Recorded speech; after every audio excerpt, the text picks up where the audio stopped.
Welcome to the talk on creating and using the concept combination table.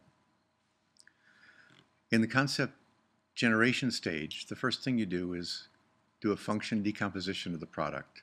You decompose the problem into functions using verb and noun. For example, here's some stapler functions: bind together, contain fasteners, grip surface, apply pressure, and align pages. Each one of these is a verb-noun phrase that represents some function that a stapler does. If you were going to do a complete function decomposition, you'd probably have many more functions for the stapler. Second, you create the concept combination table. You list the functions at the tops of each column, so you create as many columns as there are functions, and you number them. Third, you list some solutions for each function. For example, for bind together, we've listed glue, tape, and magnets. In theory, in practice, we would actually have lots more solutions for this. Then we list some solutions for function number 2, contain fasteners, and some solutions for function number 3, and for number 4, and for number 5. Notice we have 3 solutions for function 1, 3 for function 2, 3 for function 3, 2 for function 4, and 2 for function 5. In reality, we would have many more than this if we spent time coming up with different solutions. Then you choose a solution to the whole problem by picking one solution from each one of the function columns. This means that you're trying to satisfy every function, and you're picking a solution for each one. It may not be the best one, but it's a function, a solution. So for bind together, we have glue. For contain fasteners, we have cartridge. For grip surface, we have clamp. For push staple, we have spring-loaded. And for align pages, we have flat surface. Notice at the bottom of the page in the right-hand corner, I've listed the code for this particular combination of solutions. If we number the rows from 1 to 3, starting with glue, that's the first row, the second row is tape, the third row starts with magnets, you see that in the first function we're using row number 1, then we use row number 2, then we use row number 1 for clamp, then we use row number 2 for spring-loaded, then we use row number 1 for flat surface. So it becomes 1-2-1-2-1 for this particular solution, this particular concept. This is called a concept. If we pick a different set of solutions, we have a different concept then for the whole design. In this case, we have 2-2-1-2-1. We've changed from glue to tape in the first column. In this one, we've changed from spring-loaded to hand force for function number 4, push staple. Therefore, we have 2-2-1-1-1. This represents a third concept for the particular design.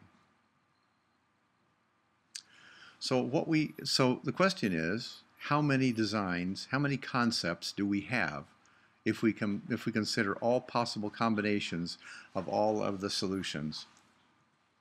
We have 3 solutions in the first column, 3 in the second, 3 in the third, 2 in the fourth, and 2 in the fifth. The way we find out the total number of solutions is we multiply the number of solutions in each column times the next column, times the next, times the next, times the next. And when we do that, we get the total number of designs is 3 times 3 times 3 times 2 times 2 for 108 different concepts in this particular concept combination table. So how many potential designs can you envision? This gives you a formula to use. Total number of designs is the product of, the pi is product, pi of n sub I from I equals 1 to f, where f is the number of functions you've defined for your particular product. So what's the advantage in just coming up with designs, just sitting down and saying, let's brainstorm some solutions, some concepts, instead of the function decomposition method? So the question is, what ideas would you have missed if you didn't do functional decomposition? What elements would you have overlooked? And what you're going to find out is that the function decomposition lets you concentrate on how to solve each function. So you might be able, if you're smart, to come up with a new idea nobody's ever thought of before by coming up with a new solution for a particular function of that product. Here's an example. This is This is a concept combination table where we've picked staple for bind together, spring-loaded track for contained fasteners, friction for grip surface, spring-loaded for push staple, and flat surface for line pages. I want to concentrate on function number 4, which is spring-loaded. In a typical stapler, the typical stapler is not spring-loaded. A student actually from Bucknell University realized this during a student exercise in product design, realized that if he used spring-loaded staplers, he might be able to come up with a stapler that has advantages over a standard one, and one that no one has ever thought of before. So spring-loaded was an idea that no one had ever installed in a hand stapler before. So you see up at the top, it's called a Paper Pro. It sells for between $5 and $10, and once you get one of these, you're never going to want to go back to a standard stapler. Notice what it says on the side. It says 1 finger, 15 sheet power. If you put 15 sheets of paper in this, you can staple them with 1 finger pushing slowly. And what you're going to find out is that as you push, inside there's a spring that gets tighter and tighter and tighter, and more compressed until finally it releases all of a sudden, releasing a lot more power than you can have in a standard stapler where you push on it slowly. So in this case, the student came up with an idea, started Paper Pro company, and now is a wealthy company owner, and these staplers sell like hotcakes in any office supply store. Paper Pro.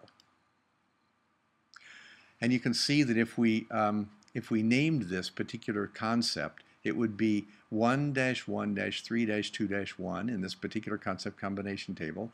Or if we named it in words, it would be staple, spring track, friction, spring-loaded, flat surface, stapler, otherwise called the Paper Pro.